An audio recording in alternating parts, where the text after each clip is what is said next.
Is Trump on a corruption tour? That is what more and more people have been asking after Trump has removed all sanctions from Syria as per the Saudi Arabian deal. And it's been announced that he will be in Syria on Wednesday.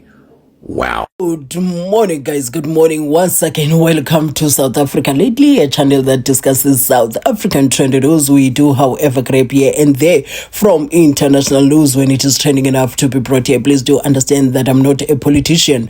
I do not have deep knowledge in politics. However, I am a South African citizen who's also a voter, and I do believe that my views count when it comes to political affairs of our gorgeous country. And in this case, we are grabbing here and there from international news as we zoom into that visit to Saudi Arabia by Donald Trump, the president of America, meeting the prince and signing that $600 billion deal. Are you kidding me? That's massive. And the news around the White House says that no, actually it's $300 billion deal, but at the same time, that is still huge, man. That is still huge. So the uplifting of sanctions against Syria has received different reactions, and Syrians are celebrating this, explaining why they are celebrating it, which makes sense. And we have Americans saying, yay, that's my president. Some are saying, nah, that's corruption. So what I'm going to do, I'm going to share those reaction of the people both from Syria and from America, so you hear their different views. And also, don't say the prince ensured that he procured the mobile McDonald's so that when Trump comes there, he sees something that is familiar with. You know what I'm saying?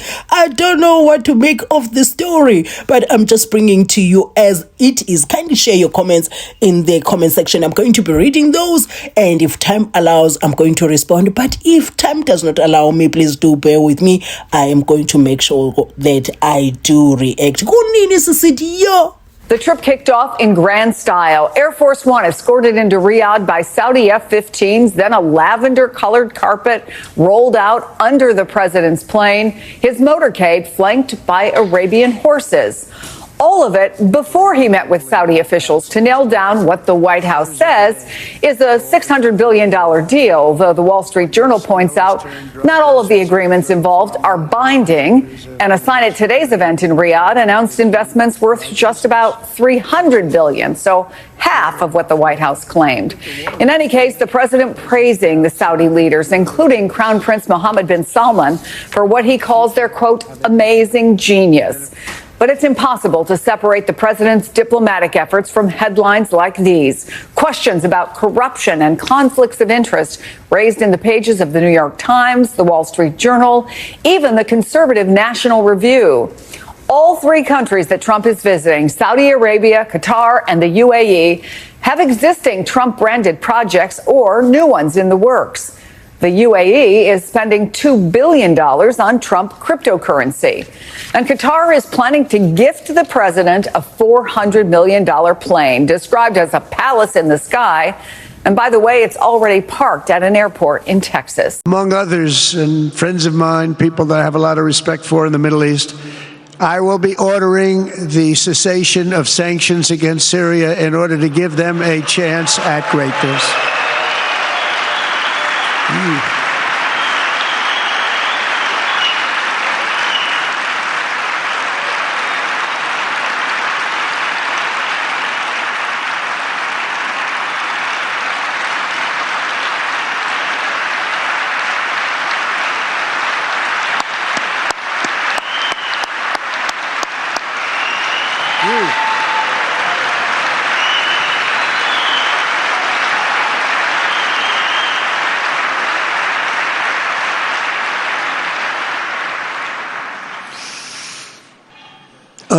Hey guys, this is Tom McCullough reporting from the White House with the Next News Network.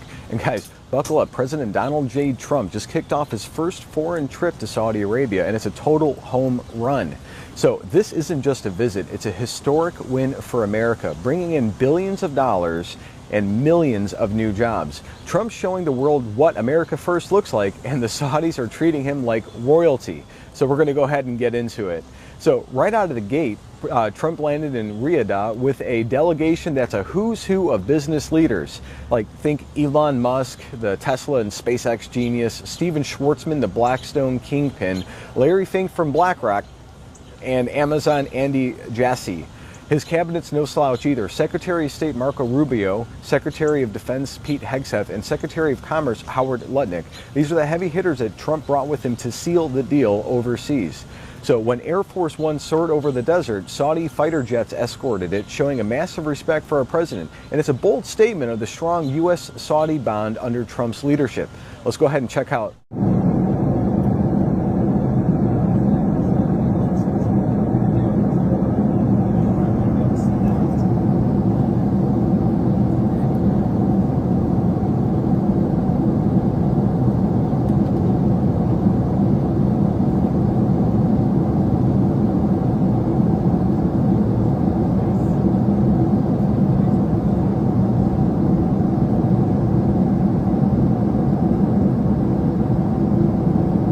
At the royal court, Trump was welcomed with the Star-Spangled Banner ringing out. He stood tall, saluting as the Saudis honored the America's leader. It's the kind of moment that makes you proud to be an American when you see that respect coming from across the world.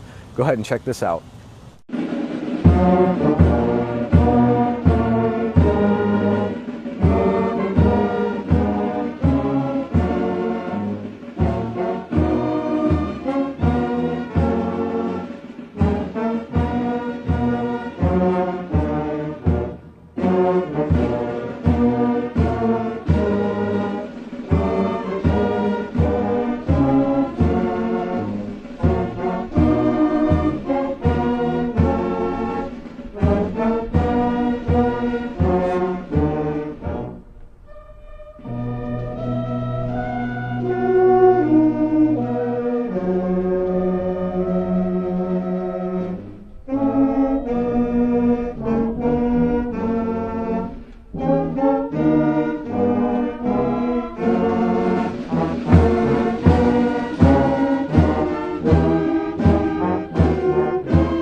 So now let's talk money. Trump's already locking in a $600 billion investment from Saudi Arabia into America, and that's right, $600 billion. It's the biggest set of commercial deals ever between our two countries. Companies like Google and Oracle are pouring in $80 billion into tech. Saudi's Data Vault is dropping $20 billion on AI data centers right here in the U.S., and that means jobs, millions of them for American workers. The Saudis spared no expense for Trump's visit. They gave him the highest military honors with all the pomp and ceremony you can imagine. His limo was even escorted by royal guards on horseback, which is a classy touch, and it shows exactly how much they respect him. Check this out. It's pretty cool, actually. Check it out.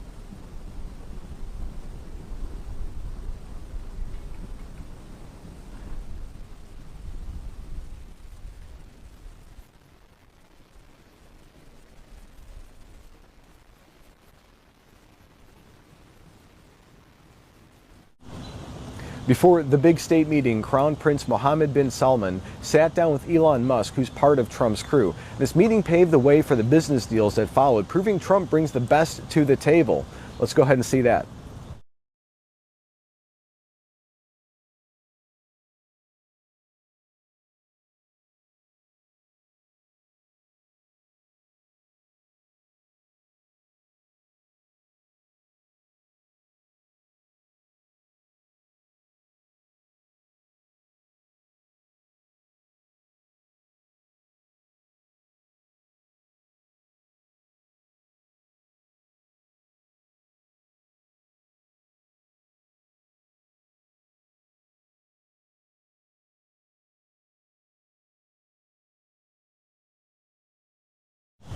At the Saudi-U.S. Investment Forum, Trump spoke with fire, saying the world's top business leaders were there, and this visit could bring 2 million jobs to America. 2 million. That's what a real leader does. He fights for you and myself. Check this out. As you know, we have the biggest business leaders in the world here today, and they're going to walk away with a lot of checks for a lot of things that you're going to provide. And in the United States, it's probably 2 million jobs that we're talking about this visit. So, number one, I like visiting with you, and we've known each other very well, and I really believe we like each other a lot. And number two, for the United States, we've brought tremendous investment in and tremendous jobs, and we'll continue to service your great country very well. And let's keep the wins coming. Trump and the Crown Prince signed deals on energy, defense, and more, strengthening both nations. The biggest, $142 billion defense sales agreement, the largest in history. It gives Saudi Arabia top American gear while boosting our defense industry. Saudi's already our biggest foreign military sales partner with $129 billion in active cases, and Trump's taking it to the next level. These agreements are a big deal. Let's go ahead and check this out.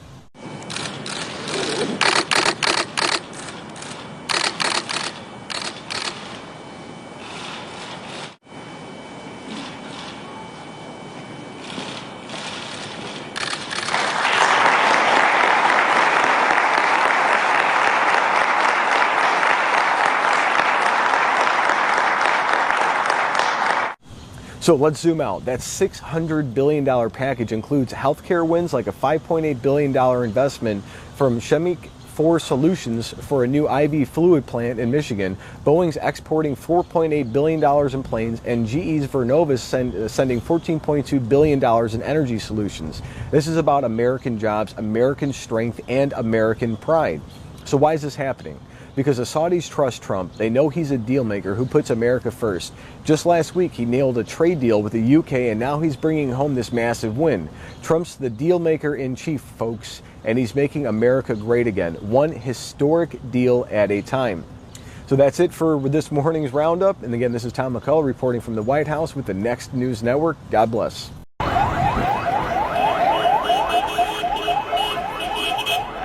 Donald Trump just announced he's removing sanctions on Syria. All I'm saying is don't be surprised if you see Syrians with MAGA hats on. Don't be mad at them. We're just happy, okay? We're just happy. Don't be mad. I'm in my PJs right now, but I could not comment on this. Trump literally just lifted the sanctions on Syrians, which is huge. And I'm going to explain 5 immediate changes that's going to affect millions starting today. Okay, so the first huge one is banking channels are going to reopen, which means Syrian expatriates or refugees, etc., that live out of Syria can finally send money to their family, to their beloved ones without being blocked. Point 2, which is very important, it's critical medicine and medical equipments finally will flow into hospitals that have been operating with literally broken machinery, expired medication. We have a lot of issues with expired medication. Yes, pharmacies sell expired medication. This is a whole other part with Esma al-Assad and her corruption with the medicine equipments.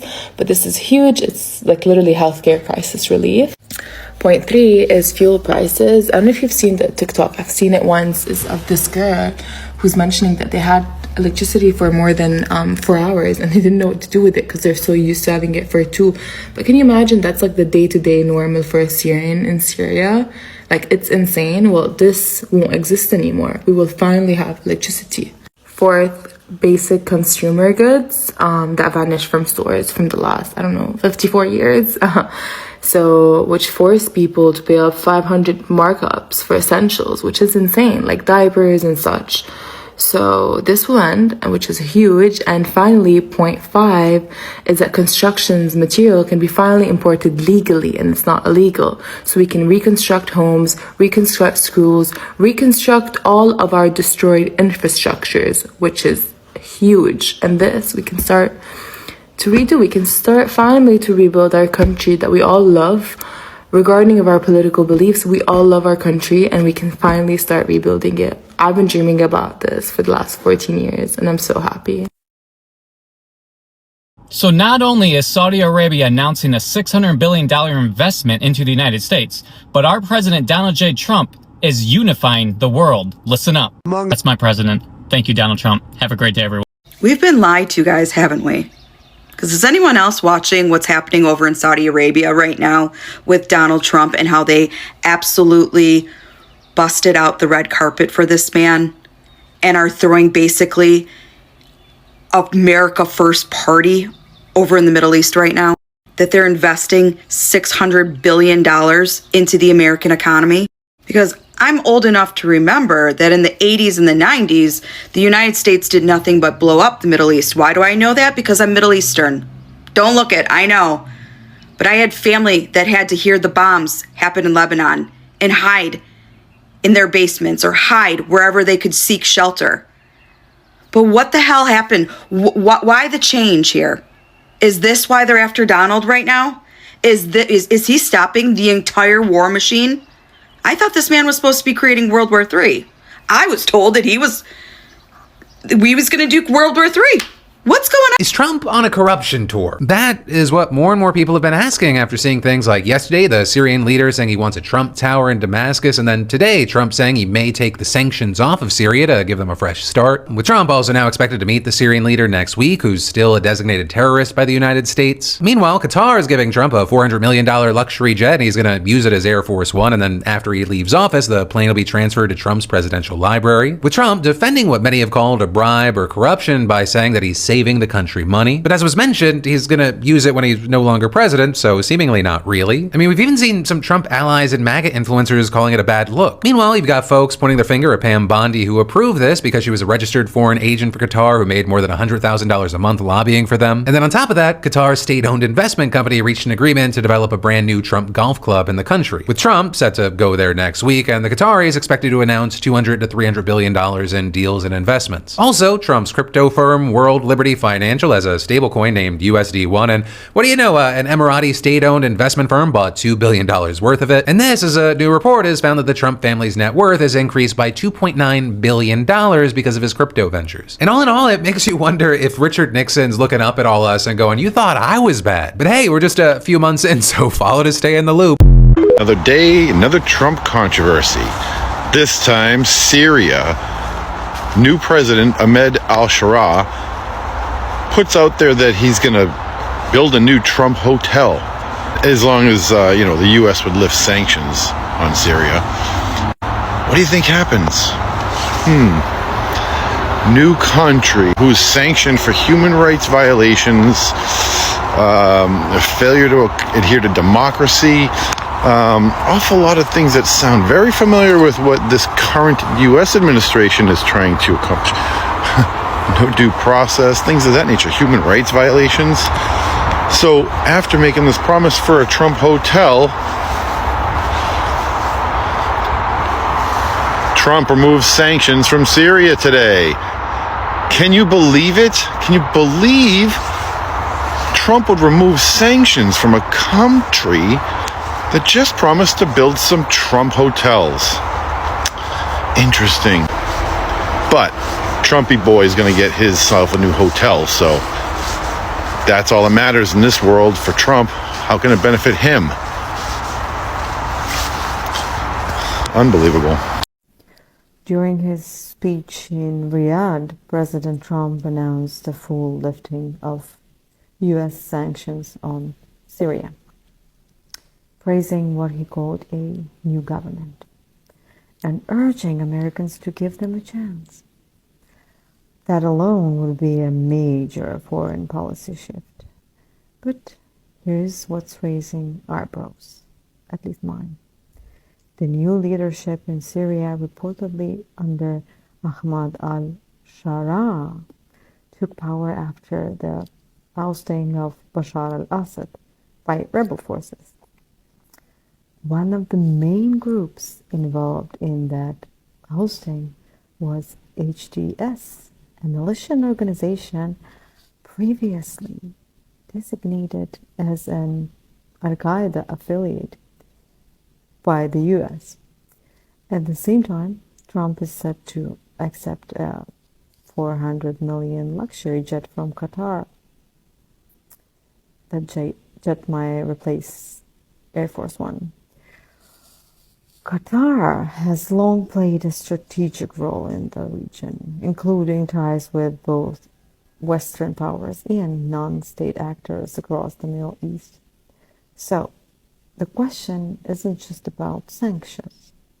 It's about what or who comes next. Is this about peace, influence, or something entirely else? We don't know yet, but we should be paying close attention. Anyway, what do you think?